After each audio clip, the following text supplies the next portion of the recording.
The first one that I would suggest would be to not have a cup of chai or coffee first thing on rising. You always have to give a base of a fruit or some nuts or some fresh nashta to your stomach, and then proceed to having a cup of chai or coffee, whichever is your preference. You do not have to eliminate milk, or even for that matter, a teaspoon of cane sugar or jaggery. You can absolutely have the beverage that you love, but just ensure that you don't have it first thing in the morning on rising, because it's definitely something that alerts you, makes you jittery. It is going to throw off your nervous system. It's going to dehydrate you while you're empty stomach. And at the same time, it's going to mask your appetite. So you're not going to know if you're hungry. And then when you do realize you're hungry, you might land up eating a lot more than you should be. So no chai coffee first thing in the morning. The second one would be sitting in one place for too long.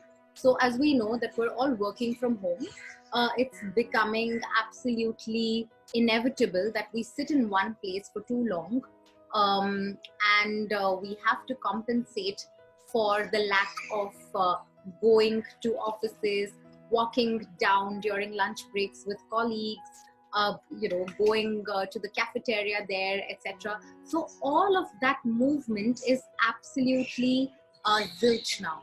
And in order to make up for that, I think it's very important we all resort to standing desks at home, and it's not too fancy.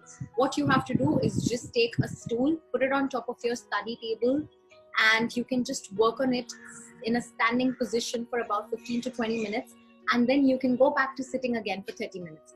Doing the 30 minutes, 15 minutes cycle will ensure that your abdominal area or your torso is not, as people say, ke ye to andar hi nahi jata. That is going to be taken care of. It's not going to look bad, it's not going to store fat, and it will take care of your insulin levels across the day. So that would be the second thing. And the third thing would be, of course, reducing smoking. I do believe that stress when you're at home versus when you're in the workplace is a little better managed. So that should take care of the number of cigarettes that you're doing in a day. Besides that, weaning off versus cold turkey works really well for cigarettes. So drag by drag, cigarette by cigarette, you could probably reduce the amount of smoking that you're resorting to. Definitely don't do it empty stomach or with a cup of chai or coffee, because they have contradicting effects. So ideally try and do it, if you have to, after a meal, so it protects you and the gut lining and your stomach acids, and eventually you can wean off from it and maybe leave it at minimal or quit. So these would be the 3 habits that I would suggest you take up during the pandemic and continue thereafter. It's going to make you feel good. Thank you.